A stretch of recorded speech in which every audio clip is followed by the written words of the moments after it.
golfj.com.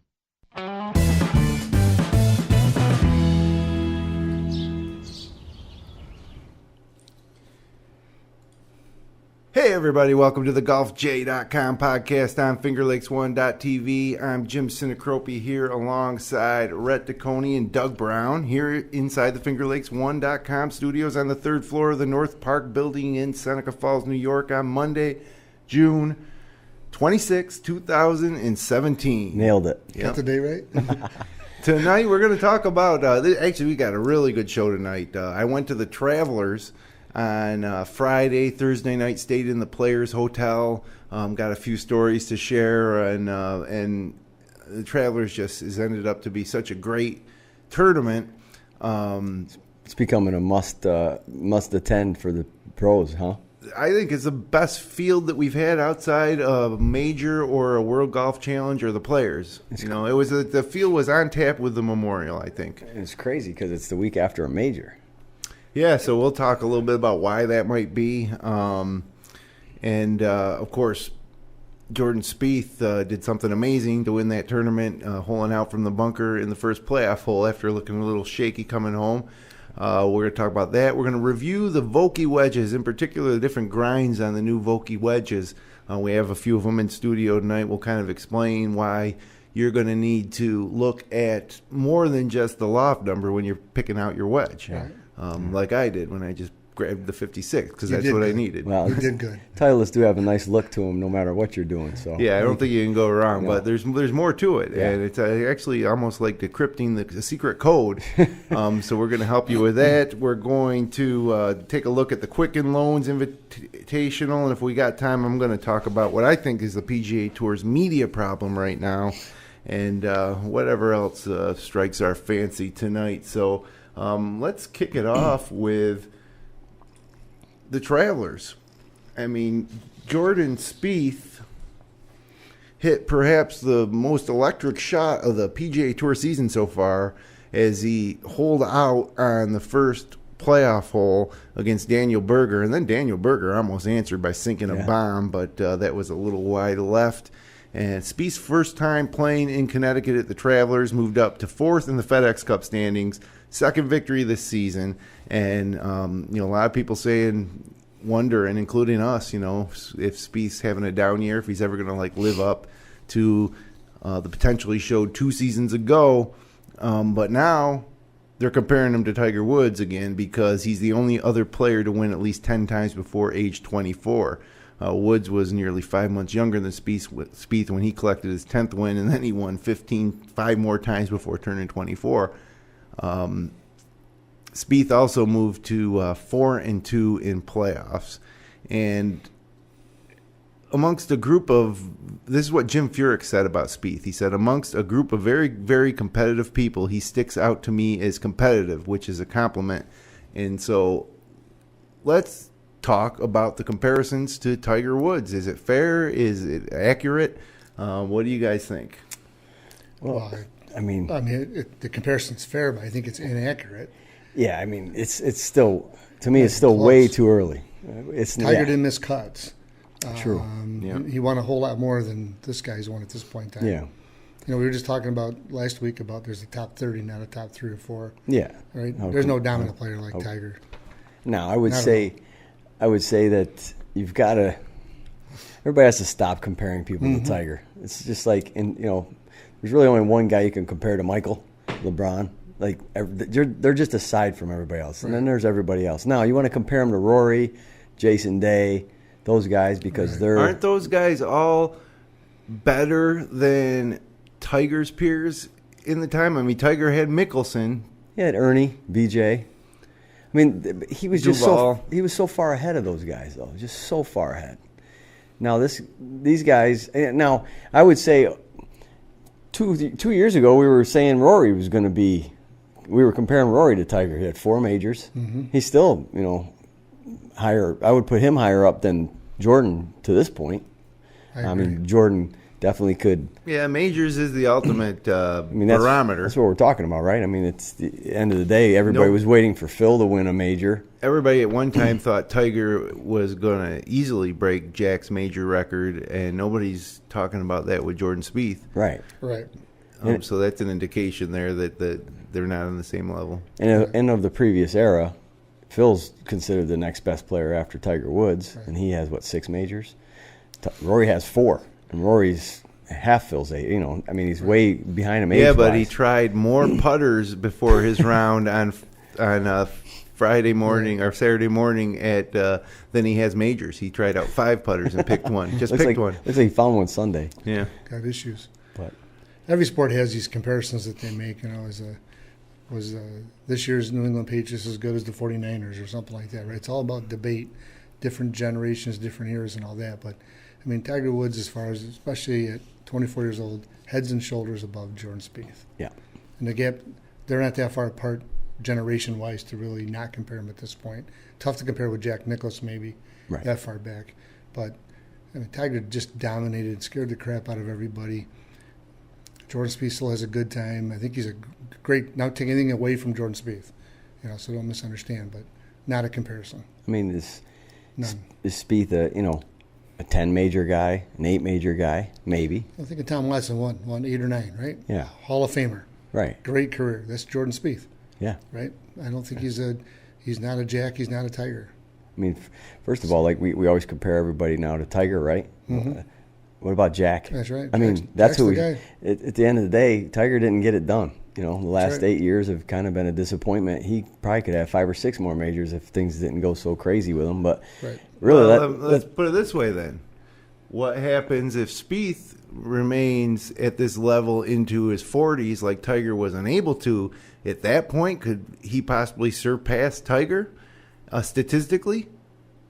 What are you talking about? If he keeps winning at this pace? At this pace, yeah. He would if he kept up at this pace so how long? He's been on tour for 4 years now? Right. 2 majors, 10 wins every 5 years, let's say. Okay. He would get up there close to Tiger's major total and even win total. If he gets 14 majors, we'll talk. Yeah, even if he gets... That's fair. We'll be pretty old. Well, hopefully we're still doing this show because we have a good time. But even if he even gets to... I think he needs to even get to 10 majors before we really start having a conversation like this. He would obviously probably be the best of this era. But there's Jack and Tiger, and there's nobody else after them that you can really compare those guys to. It's a big gap between those two. And where's next? Ben Hogan, Sam Snead, Arnold Palmer. Let's not forget those guys right. with the equipment they used. Right. Imagine taking Ben Hogan with today's technology, or Jack even. Tiger pretty much had today's technology. Maybe 20 years ago, a little different, but he's had that technology that those guys didn't have. Those guys were purest ball strikers you probably ever seen in your life. I think if the technology today existed that back in Nicklaus's and Arnold's period of dominance, that they would not have been as dominant. You think? Because I think that the equipment today almost levels the playing field. When Jack played, you hear stories about Jack hitting a 1-iron from 240 to 10 feet to win a golf tournament. Sure. And not at that time, he may have been the only guy with the talent to hit that shot. Right. But with equipment, if they had the equipment we had today, a lot of other guys would have the ability to hit shots like that, and it wouldn't have been a 1-iron. It would have been maybe even a 4-iron or a hybrid. Right. Yeah, who's to say they don't hit it just as far as these guys do today? The way Jack swung, he could, with today's equipment back then, he probably could have hit it 340. Yeah, and Jack hit it farther than most people, but if other people had that equipment, they would be lessen that gap. Yeah. Just the people that are younger people who didn't play in the era of the wooden clubs don't understand that how well you had to hit it. Right. Compared to today. I remember back in the early 90s when I was in college down in Miami, I would go to the Doral and watching. This was right around when Freddie was hitting the Lynx Parallax boom boom driver. Mm-hmm. Yep. John Daly was hitting the Whale. Davis Love was still hitting a persimmon. That's and he right. was pounding that thing 290, 300 with a wooden club this big, the size of a 3-wood now, and they were just killing that. And Nick Price, it was amazing how far they could hit it. it definitely levels the playing field, and it just. I think I'd love to see how big Arnie's forearms are or were. Imagine him hitting today's technology back in his heyday. Yeah, I totally agree. The equipment would have leveled things out more than we saw. But Jack was still the guy, right? He's a cut above. Yeah, absolutely. So, but maybe there've been a few more people pushing him than the few that we know of. Well, I'll say this about the Spieth Tiger comparison. And before we move on, and it's essentially when I watched that tournament, and you hear, actually I was listening to it, and then I watched it later on Golf Channel on PGA Tour Radio, and Spieth was falling apart. He got lucky to make the putt on 15. He thought he missed it. It went in. He was struggling. He missed the green on 18 with a wedge, I think. He had 119 yards? Yeah, into a bunker with the tournament on the line. And you hear stories about, how he just doesn't hit it even close to as good as these other guys do, even though his statistics will bear he's a great iron player. But when there's how many thousand people around that 18 green in a playoff, in a bunker, he holds the shot to win. I mean, there's something that you can't measure with statistics that Tiger had that I think Jordan Spieth has. It's the clutch gene. I think it is. He steps up in big moments, and he also takes advantage of some people's missteps, perhaps, just like at the U.S. Open at Chambers Bay, and he's there, and then all of a sudden DJ misses that putt, and he just grabs it. He grinds. But how many times have you seen Tiger?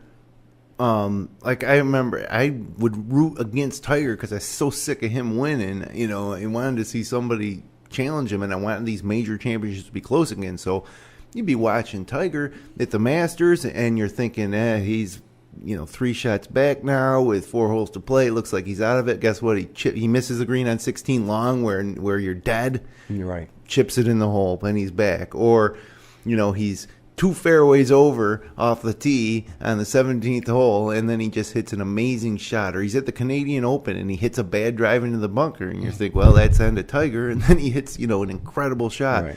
So that's the only...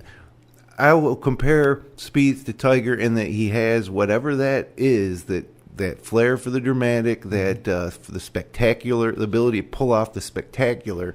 And, at the end of the year, when they're preparing for the Tour Championship, or 2 years, 3 years from now, when they look back at the Travelers this week, they're not going to remember that he struggled or missed the wedge in regulation. They're going to just remember that one shot. The bunker shot. Yep. That's right. And so... Got to give him a 10+ for his celebration too. That was money. No doubt. He threw the wedge and got the chest bump. That was great. Greller through the rake. Yeah, it was awesome. And I guess that's a good transition to the next topic, which I was at the Travelers on Friday. And first of all, this tournament has kind of emerged out of nowhere to become what I think is like one of the premier regular tour stops. Okay. And the way that 18th grandstand area was constructed, and the way at TBC River Highlands, where the hill on the side of 18, it just was phenomenal. It was just a phenomenal place for a golf tournament. And even before that, there's the 15th, 16th and 17th holes kind of all wrap around the lake in the middle of the course, and it just is it's just a beautiful golf course and a beautiful venue. And so a couple things before I start to give you my impressions. One is, heading into this week, they were like, this is a course Jim Furyk shot 58 in. Yep. Well, the winning score at Erin Hills was 16 under. Everybody's talking about how easy this course is and how nice it'll be for these guys to come play an easy course after the U.S. Open. Right. Winning score at Erin Hills, 16 under. Winning score at River Highlands, 12 under. Mm-hmm. Coincidentally, what Jim Furyk was when he shot 58 in one round. So I was asking, I was lucky to go to this event because Ed Boudreau, who's a insurance agent here in the Finger Lakes for Finger Lakes Partners. They are a representative of Travelers, so it's for Travelers agents. They get to go to this tournament and have some nice accommodations and some nice access. And I said to him as we were watching, we sat behind the 15th green Right.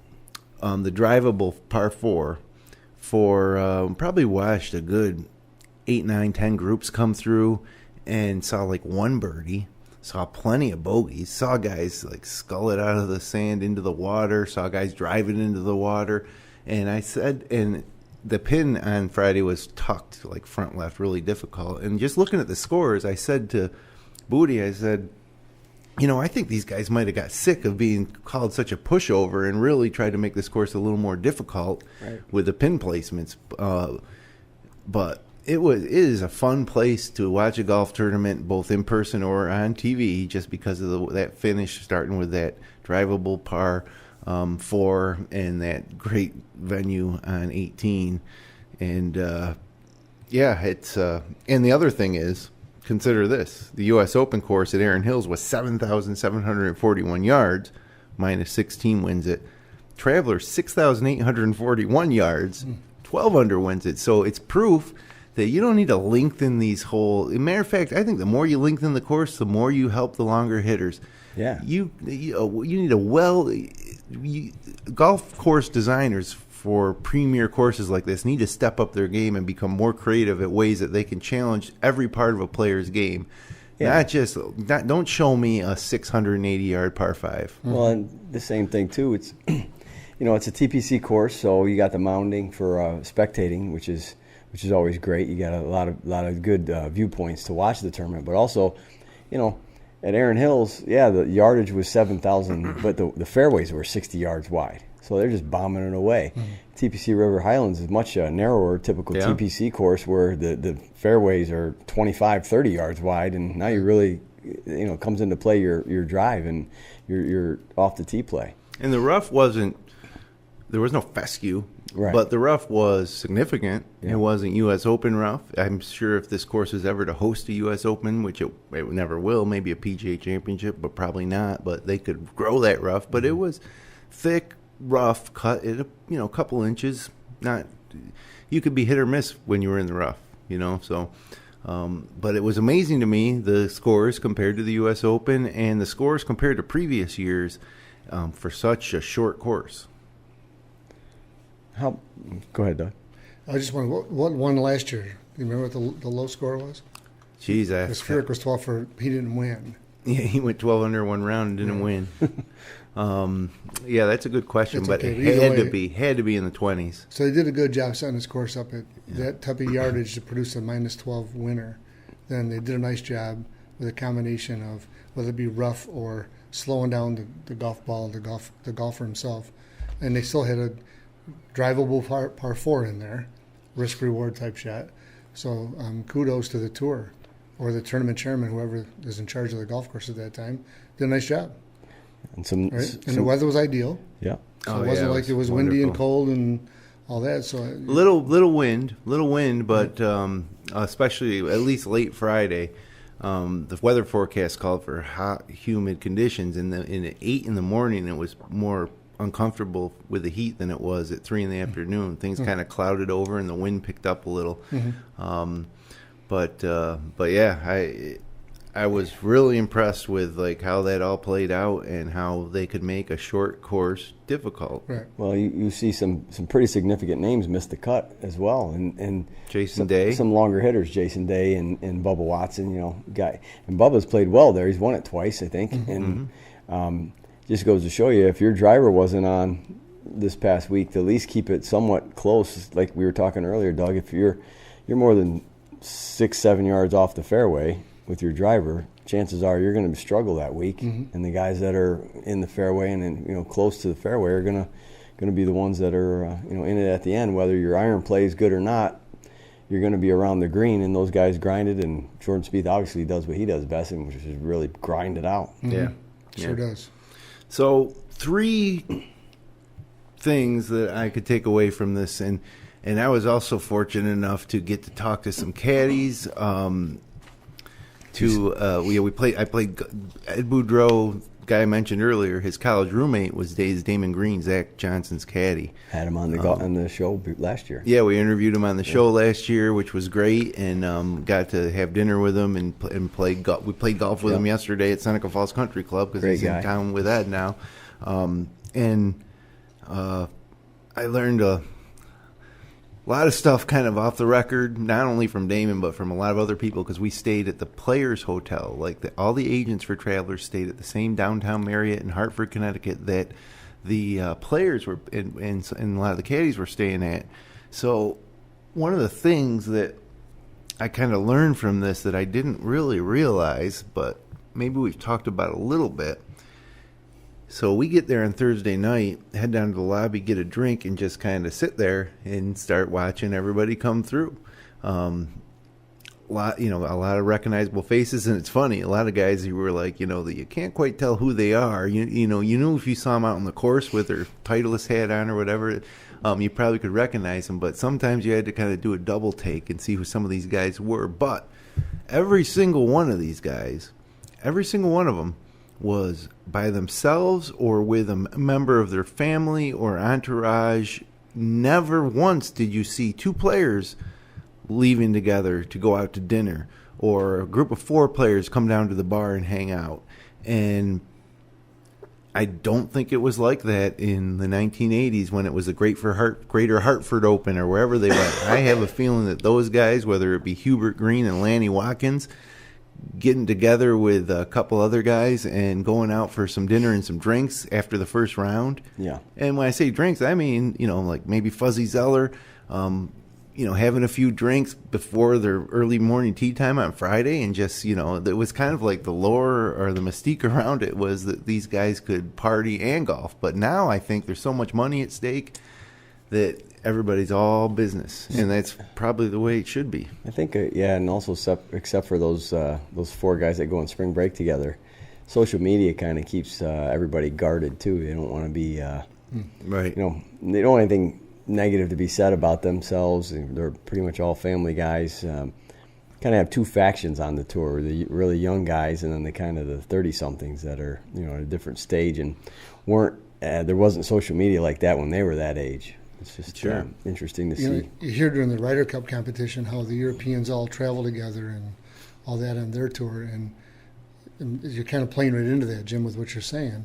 Yeah. So now we go to the Ryder Cup, and we're not used to being partnered up and buddied up and all that kind of good stuff compared to what they are. So they're much more comfortable. Maybe that lends to why we struggle with the Ryder Cup lately. And I know that's a good point. And I know that at some places these players will rent a house together. You hear stories about that. But I sat there and watched for a good hour and a half as player after player came off of that elevator and out the door. And not once, not one time did two players exit together, chatting as they walked, heading out the door together. And I was kind of shocked at that. One of the coolest things was Rory comes out of the elevator wearing a very nice tailored suit, walks over and meets John Feinstein, and left together. And I learned later from a caddy that he was on his way to a speaking engagement where he was going to be paid pretty well. I think the number was $50,000. So that, which is another way the Travelers attracts that field. So they do a few things. One thing to get a field like this is they have a guy, it might even be the tournament director, who throughout the season goes to all the tournaments. And while he's there, he does favors for players and their families, little things, all the while probably saying, hey, we're going to see you in Hartford this year, right? We're going to see you in Cromwell. Totally recruiting them. Yeah, and so that's part of it. The second part of it, I think, is that they do create opportunities for the bigger names to supplement their income while they're there. Sure. It's the insurance capital of the world in Hartford, so there's certainly corporate entities there that are willing to, shell out for an appearance from one of these guys. And what's become, I think, the third reason might be is that that's the only game in town for people who live in Connecticut. That's the only professional sports event in town. The Hartford Whalers don't live there anymore. Right. So the whole state really embraces it, and the attendance was phenomenal. And once you're there, the amenities for the fans and the players are really top notch. Even right down to the caddy tent. We were lucky enough to go into the caddy tent, and the caddy said that it's the nicest caddy tent, the nicest accommodations for caddies all year. They mentioned a couple other places that are kind of on par, but they had a masseuse in there. They had a couple TVs on. They had full spread of food. It was air conditioned. They had laundry service. Did you get a 30 or a 50-minute full body massage? I actually could have used one, boy, because that is a tough course to walk. Yeah, those TPCs got a lot of mounting. The other thing too, probably the fourth reason is, I was reading today, these guys all have to play 25 events on tour now. That's right. So with the amenities and with the things that the tour director and his staff do throughout the year, there's that rule. There's that rule.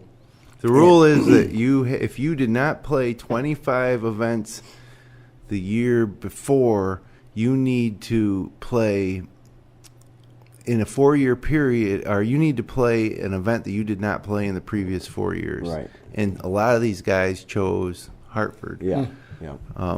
For whatever reason. But I mean, you're right though. It's set up. There's a great downtown hotel. It's not far from the course. The amenities, these guys are showered on them, and the caddies are great. It's a good number to get.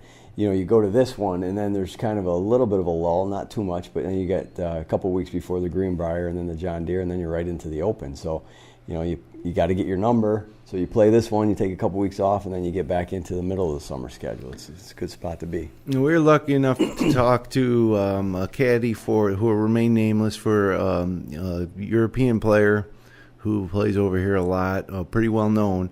And he was actually substitute caddy. He's this guy's backup caddy, and he said the same thing. He was walking back from dinner by himself, and we got to talking to him outside the hotel. And he said, "Man, you think I could get another caddy to go to dinner with me or to have a beer?" He's like, "It just doesn't happen." And the reason he gave was that all the caddies are hypersensitive to saying something that they shouldn't, and having that get out to some of the players. Right. Whether it's could compromise sponsorships or just could, like you say, with the age of social media and the way things are, he thought that reason was that a lot of these caddies are afraid to commingle and share too much, right. information. Right. Although in the caddy tent there was we sat down with Damon Green and Wesley Bryan's caddy was there, and Ted Scott was there. And, Bubba's caddy, right? Yeah, just listening to these guys talk, it was like I didn't want to sound like a young schoolboy, but it was like really exciting to me, just to sit back and listen to the stuff they talked about. The stories they have are classic, because a lot of the guys have been around for quite a while. Right. Not everybody's Michael Greller, whose first loop is Jordan Spieth. A lot of these guys have had 2 or 3 bags. Right.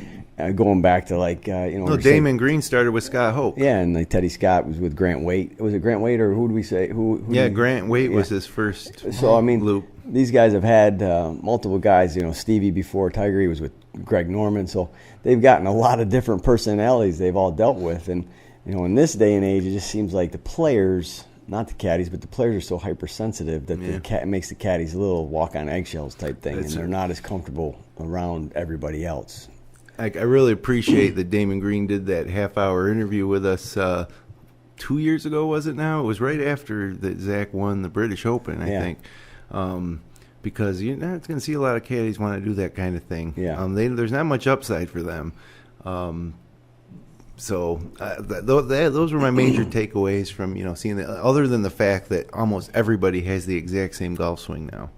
Yeah, there's not a lot of variation. We sat on a par 3 tee and watched 5 or 6 groups come through, and these weren't big name guys. We saw Boo Weekley come through. He had a kind of unique swing, but everybody else, the John Hughes, the John Petersons, all their swings are just technically the same, and their ball flights, their trajectories are the same.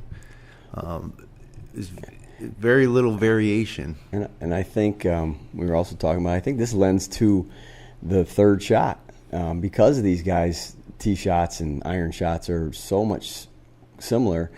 Whether they missed the green and got a chip in for a birdie, or they're making 25-foot putts, or they're hitting it right to 2 feet, it's that third shot that really makes a difference. And it's like, how good is that shot, or how much are you grinding to get close to save par or to make birdies. It's really the difference because they are all swinging the same. Nobody has a Jim Furyk swing or, how different were those guys back when Jack was swinging? He had a pretty unique swing for himself. I mean, they were all over the place, it seems, and now they're all just kind of robots when on the tee and their second shots.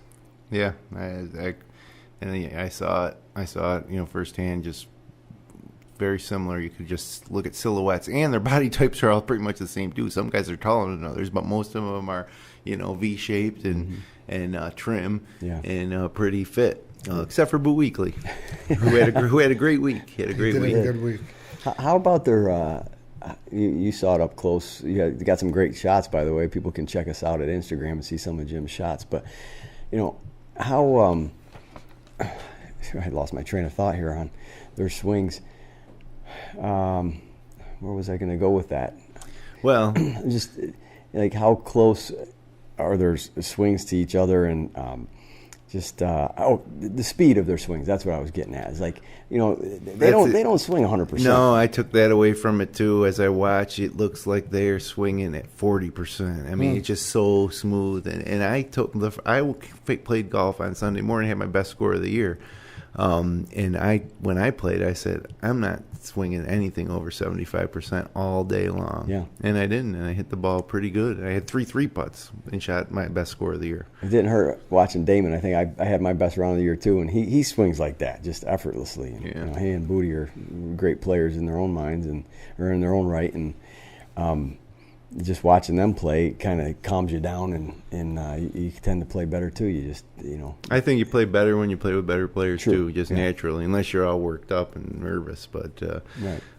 So one final thing before we move on to our Vokey review, Smiley Kaufman's group was on like the 6th green, and there wasn't too many people around, and a guy from PGA Tour Radio was following him around doing the announcing, and so I had to go over. He was by the rope, and I tapped him on the shoulder, and I said, "Hey."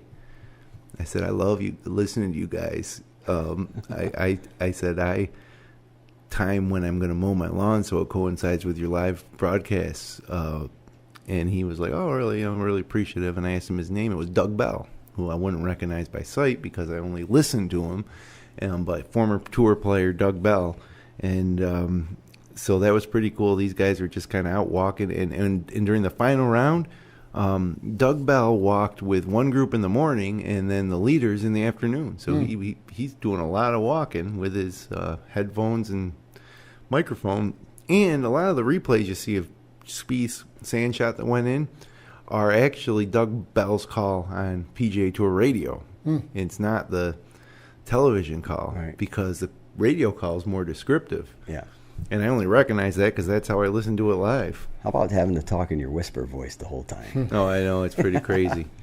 It's pretty crazy. But Doug Bell did, and during that final round, I think it was before the playoff, maybe it was in regulation, he commented on what an incredible scene it was around 18 down the stretch. Like he just said, this may be the best atmosphere I've seen at an 18th hole this year.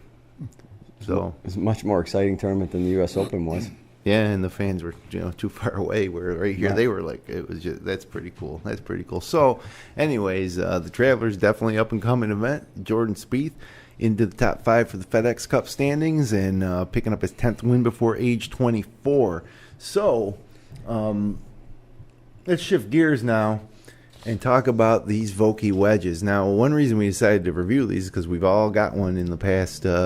This season we got a new one. I've been playing Vokeys for a while here, and to me, I don't even want to see any other wedges. Sometimes I see guys with some different brand wedges, and I'm just like, man, I just assume it can't be as good as the Vokeys because Vokey has pretty much cornered the market on wedges. And so I can't remember which one of these I had first, but in my bag before this year had a 60-degree and 52-degree wedges, and you can see they both have been worn down a little bit, but I had a little gap in the bag, so that's why I picked up the 56, and this is the new S grind, and I guess you guys are gonna talk a little bit about what S grind is and what the different options are for the Vokey wedges. because it's not just the number. It's not just the loft number that you see on the bottom, which when I picked this 56 up, I didn't even think about it. I was like, I need something to fill that gap. 56 is right between 52 and 60. I'll take it. Right. Well, most of the manufacturers recommend about a 4-degree gap in your wedges, so that depends on where your pitching wedge is, because there's a variation by manufacturer. About 15 yards. Because you may not have Titleist irons. You could have Brand X. Sure. They might have a 46-degree pitching wedge. They might have a 48-degree pitching wedge. So if you go 4 degrees off of that, then you might want to go 46, 50, 54, 58, something like that. Right. So I'm not sure if you can see, but in my hands I've got 52, 56, and 60. And there's going to be the loft is loft when you get right down to it, right? So it's just going to be the angle on the face, 60 degrees, 56 degrees, whatever. And most people will go and I want a 60-degree wedge, and that's going to find one, pay for it, and be okay with it. Swing it a couple times in the pro shop and walk out the door. Right. On the carpet. And probably 20 years ago, that's about all you really had to do was pick that, because the grinds, they even talk about grinds. There was one style by the manufacturer, and that was it. And when we say grinds, we're talking about the way the bounce in the angle of where the face meets the sole. The heel, Yes. The heel. Yeah, so if I can maneuver these around a little bit. So the bounce angle is going to be critical to what type of surface you're going to be hitting off. So a lot of bounce is good for sand wedge and thick grass. So if you put the club straight up in the air, you got the angle of the face here, which is just the loft, and there's a sole here that's going to go the opposite direction. So 10 degrees would be more steep than 4 degrees, we'll say. And that's designed so that the club won't dig into the sand trap or dig into the gnarly grass. Right. Okay? Not that you couldn't hit it off a tight lie, but the design concept is more bounce for a lousy lie. So a sand wedge would have, say, 10, 12, 14 degrees of bounce. That's so that club can go in kind of like a knife, slide under the ball without digging into the sand. Right. Okay? Sometimes if people bounce too much, the club will actually bounce into the ball. That's a mechanical thing. It's not the golf club doing that. All right. Then there's this one here, and I got my hand as a 60 degree, and it's got a pretty thick sole on the bottom of it here, being this sole. So it's pretty wide. The 52 I had, my hand was narrow, which is an S grind. That's which one is that? This is the M grind. M. Okay. So that one's more for the shallow sweeper type of swing. Right. Somebody who doesn't dig in necessarily. Right. So when you look at the website, they'll tell you about the typical type shot that you would play. Are you a digger or are you a picker? Right. What's the size of your divot? And you can buy the proper club to help you with either one of those styles. And I think that's where they take it to another level. They do. Where there's you and I were going through the differences, because I had in the past used some different wedges. And a while back, I had a Vokey, and it felt too heavy for me. But then I had some lighter ones. Now I moved to the Titleist ones now, and you and I spent about 15 minutes just trying to figure out my swing and what I typically did out there, and matching the grind to it. And you had one in the pro shop, and then we ordered the other one based on my setup. Right. It's key information to get the right tool for you, and it can make it a better player for you. Yeah. Better tool, better device. So. Highly recommend that you look at the loft, obviously, to fit the shot that you're trying to create, but to look at the bounce angles and the grinds to make sure they suit your game. Right.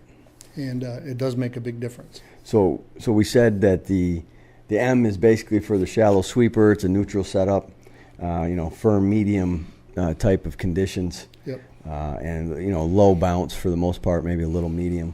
Then you go into the F grind, because they have 3 different grinds, and that's more for the shallow swing, the sweeping swing with a neutral setup, and then a little bit of a steep digger type of person. Those ones come in 46, 48, 50, 52, 54, 56. Right. Back to the M, sorry, I skipped over that one, but they come in a 54, 56, 58, 60, 62. So they go back and forth as far as the grind. You can't get the same club in all the grinds. If you wanted a 52 or a 48, you're not getting it in the F, you're not getting it in the S.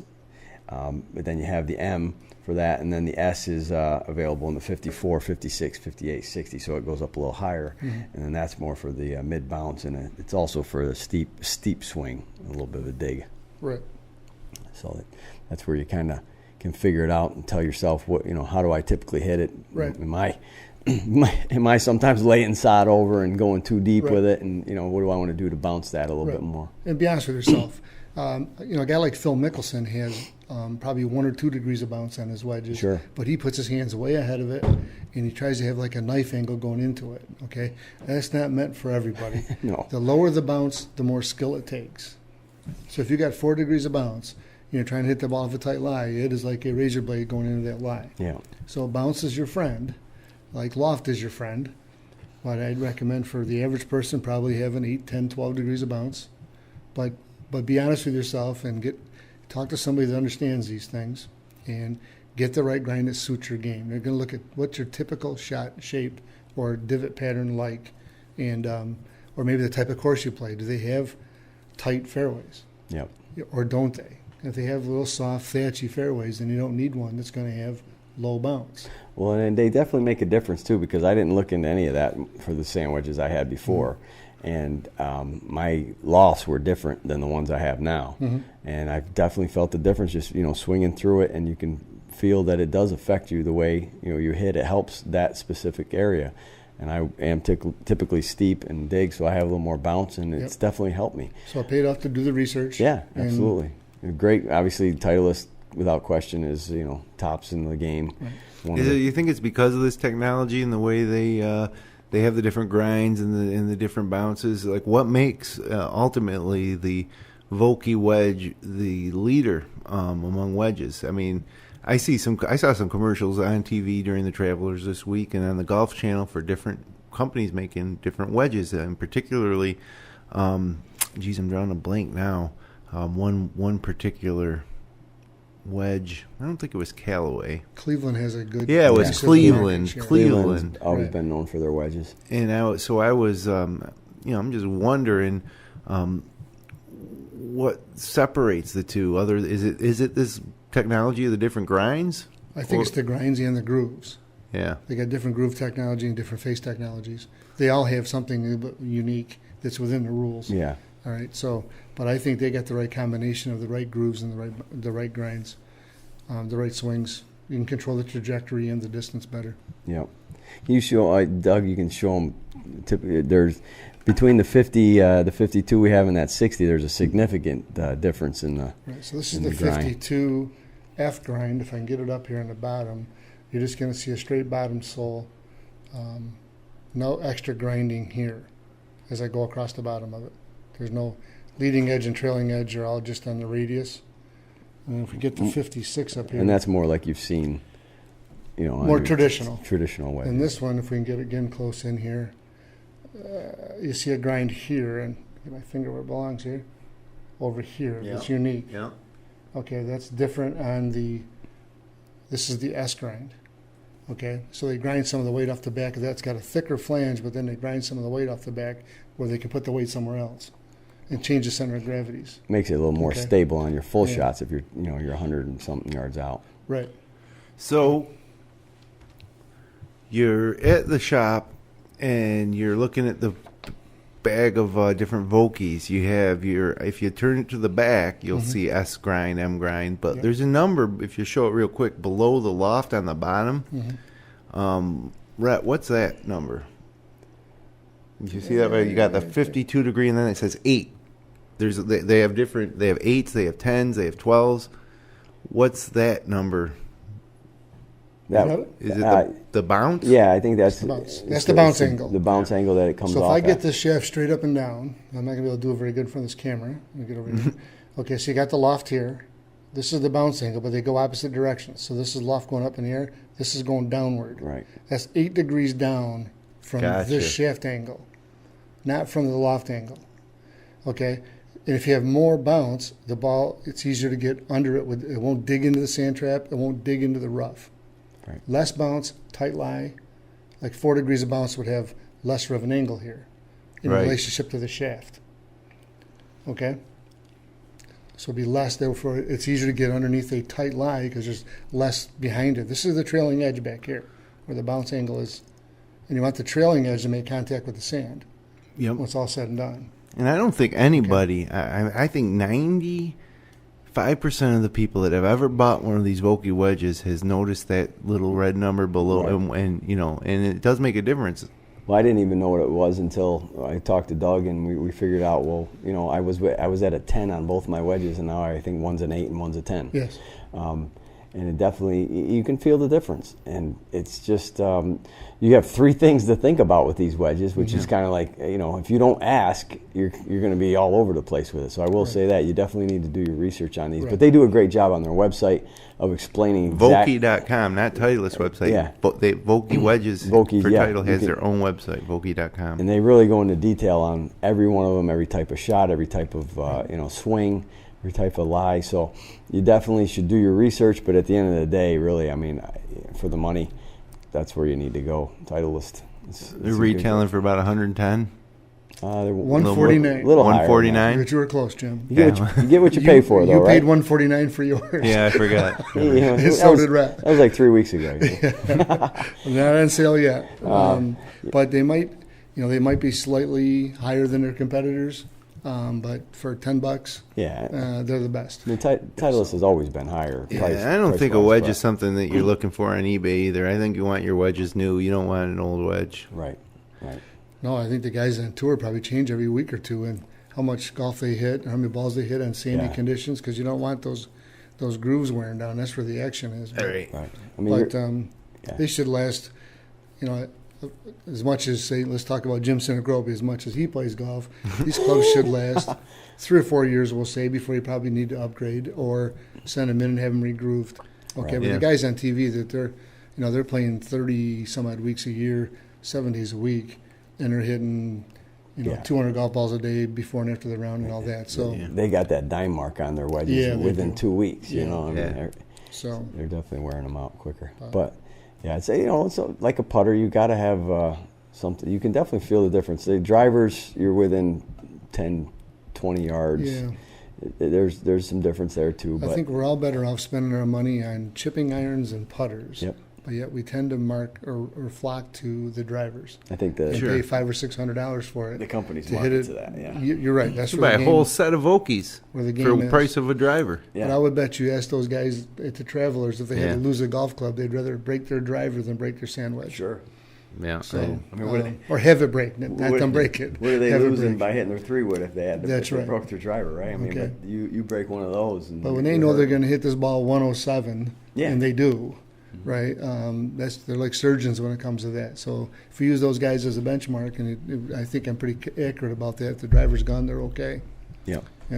Well, so no surprise, we love the Vokey wedges, but we hope that maybe we shed some light into the mystery of, or maybe you didn't even realize there were all these models and options for the Vokeys. So next time when you go to add a wedge to fill that gap in your bag or to replace an older wedge, think about those things we talked about, the different grinds, the bounce number below, not just loft. So, but obviously, there's no surprise that was going to be a positive review of Vokey wedges. They're the leader.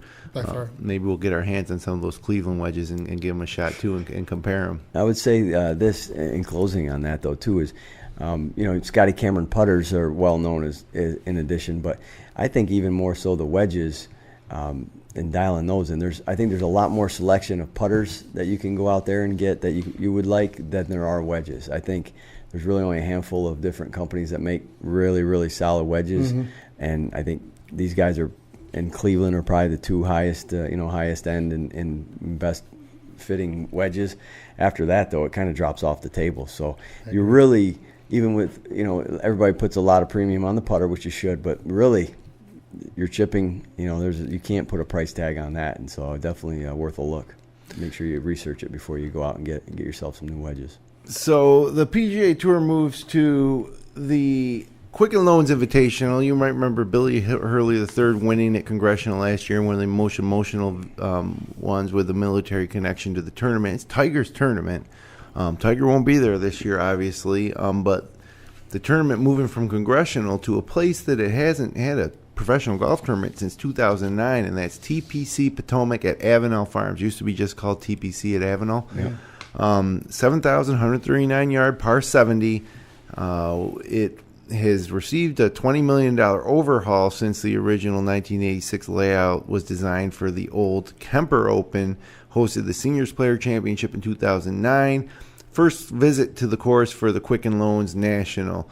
And another cool thing that happened last year was it was John Rahm's professional debut, and he came in third. So he's just continued to notch top fives and top tens since. It'll be on TV on Thursday through Friday, 3:30 to 6:30 on the Golf Channel. Saturday, 1 to 2:30 on the Golf Channel, 3 to 6 on CBS, and then Sunday, 1 to 2:30 on the Golf Channel, 3 to 6:30 on CBS again. So pretty good field, not quite the field of this past week, but pretty solid nonetheless. Ricky Fowler, Justin Thomas, Billy Horschel, Siwoo Kim, Jimmy Walker, Matt Every, Mark Leishman, David Lingmerth, Wesley Bryan, Kevin Chappell, Edwin Hadwin, Russell Henry, Patrick Reed, Brendan Steele, J.B. Holmes, Danny Lee's playing good again like he did last summer, Daniel Summerhay, Smiley Kaufman, Tony Finau.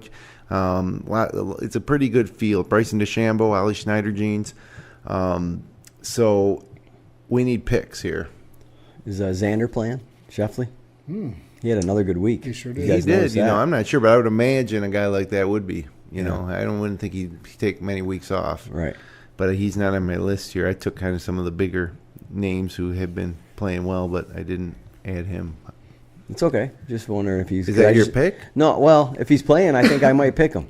He's got to be playing. Yeah, you would think he would be. Playing. I was impressed that he bounced back, or not bounced back, but had another good week after coming off of a big tournament. I mean, as in, first-time U.S. Open guy, that was pretty impressive that he came right back the next week and did another, good performance. But maybe not just yet, but I'm thinking Wesley Bryan's my guy this week. I love him, and I love him more after talking to some of these caddies in the caddy shack, including his caddy, who just said this kid is like just a super, super good kid. Yeah. Like everybody loves him. You don't know a lot about some of these rookies, but boy, when his name came up, it was just all positive. Is that right? All positive. I'm going to go with him. Okay. Why don't you go, Jim? I'm going with Patrick Reed. He's been on fire lately. He had a tie for 14th at the Zurich, and since then he's gone 7 for 7 and made cuts and had 6 top 25s. Last week, his season best finish, it tied for 5th in contention until the final round. So he's trending upwards. He's Captain America. There's going to be a little patriotic flair to this week's tournament, being at July 4th weekend, and this Quicken Loans is in our nation's capital. I'm going with Patrick Reed. Did the caddy say he was a super nice guy too? No, they didn't say anything about Patrick Reed. Okay, I'll take Kevin Chappell. Yeah, that's a good pick too. I like the Chappell pick. He plays good on tough courses, and this is a tougher course. So I'd go with that one. That's a good pick. So they're all good picks right now. Yeah, true. All perfect right now. Yep. We got a couple minutes here, but Paul Casey is a guy who I didn't really have too much of an opinion on before this week, but watching him play, he was having such a good time with his caddy and with the other players. It just looked like he enjoyed it. So many of these guys are just so focused and grinding. Mm-hmm. Casey was smiling, joking around, and I say this on a par 3, he and his caddy were, and we had talked to his caddy previously, so that's why we chose to kind of follow him. And they were in between clubs, so Casey ends up pulling a club, hits it to 3 feet, and my friend Booty says, "That's why you listen to your caddy. You got to trust your caddy. He knows what he's talking about." And Casey looks over, he goes, "I pulled the club." And then he turned around and slapped his caddy on the chest, and they both laughed, and so it's another guy that everybody says is just a genuine great guy, and it was fun to watch him play because he was one of the few players I saw that was actually looked like he was really enjoying himself out there. So he must be in a good place because he's been playing good for about a year or so now. Top of his game. Yeah, I mean, all these guys are in a good place if you ask me, man. Living the dream. True. Living the dream. True. Totally agree. So, real quick, I can go through a couple other things. I don't know if you noticed, but there's not a lot of coverage of golf other than at these tour stops, other than PGAtour.com's own coverage. I mean, they have wall-to-wall coverage. It's PGA Tour Radio, which I listen to. They have the live streaming packages on, but they cover themselves quite a bit. Now, you got the Golf Channel guys, and I guess you got Golf Digest, but like a couple local newspapers. But there's not much of a dissenting opinion out there. There's no, I don't know if it's a necessary thing, but there's no TMZ, I guess, for the PGA Tour. Sure. It seems like the spin is constantly positive because the coverage is so affiliated with the tour. Either the tour is covering it themselves, or the people covering the tour rely on the tour to be cooperative and rely on the players to be cooperative. That's why we'll never know why Mickelson and Bones split. And maybe we don't deserve to know, but in this world of people wanting to know stuff like that,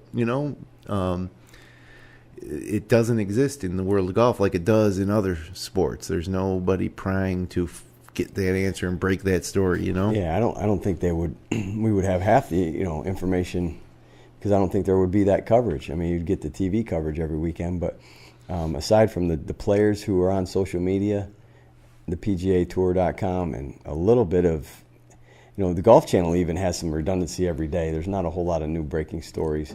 But the PGA Tour, every day is fresh information, even on Monday and Tuesday. They cover themselves really well. That public publishing cycle that they have from week to week. Well, they can control the message that way, and I also think, though, that there wouldn't be that coverage if they didn't do it. I think they almost have to. Not to a certain extent. Yeah. So I thought that was interesting, and as we got just a couple minutes here, gotta give a shout out to Freddie Couples, who picked up his 13th career title, winning the American Family Insurance Classic, shooting 66 on the final round. And here's a guy, Jordan Spieth's 24, he's got 10 career titles. Freddie Couples got 13, and that includes, this Champions Tour victory. But Couples, one of the most beloved guys, just one major for Freddie, the Masters. Now, has Freddie made it to the Hall of Fame yet? He has. So it just goes to show it's sometimes your personality, and he obviously is involved in Ryder Cups and stuff like that. But if you take his career on paper, it's not overly impressive. It's a solid career, but you might not even think it's a Hall of Fame type career, borderline Hall of Fame maybe type career. So it was great to see Freddie win, especially with the back issues. You'd never think you'd see him out here at this age still playing, but he is, and he won his 13th for the 13th time in his career professionally this weekend. Never bad seeing Freddie win a tournament. No, I agree. Good for golf. Yeah, absolutely. So, happy 4th of July to everybody. It's a great extended holiday week to get some extra golf in. Yep. And wherever you are. And the Quicken Loans Invitational should be fun to watch this weekend. So, are we on next week? We're off for a week. Oh, next week we are off. Yeah, okay. July 3rd, and then we got to come back with our British Open preview the following week. Yeah. Okay. It'll be I think we'll wrap the Greenbrier. We might have another week. I think we might have 2 shows. Oh, that's right, the Greenbrier, and then there's one more. We got the Quicken, the Greenbrier, and John Deere, right? Yeah, John Deere. So, okay, well, thanks for everybody for spending some time with us on the GolfJ.com podcast. Connect with us online at Twitter at the GolfJ, on Instagram at the _GolfJ, where you can check out all the picks from the Travelers this week. Or this past week. We're on Facebook at facebook.com/GolfJ. All of our episodes and the best of the wide world of golf on the web can be found at golfj.com. We'll be back 2 Monday nights from now at 9 o'clock. So 2 Monday nights from now at 9 o'clock, we'll be back. So until then, friends, hit them long, not often.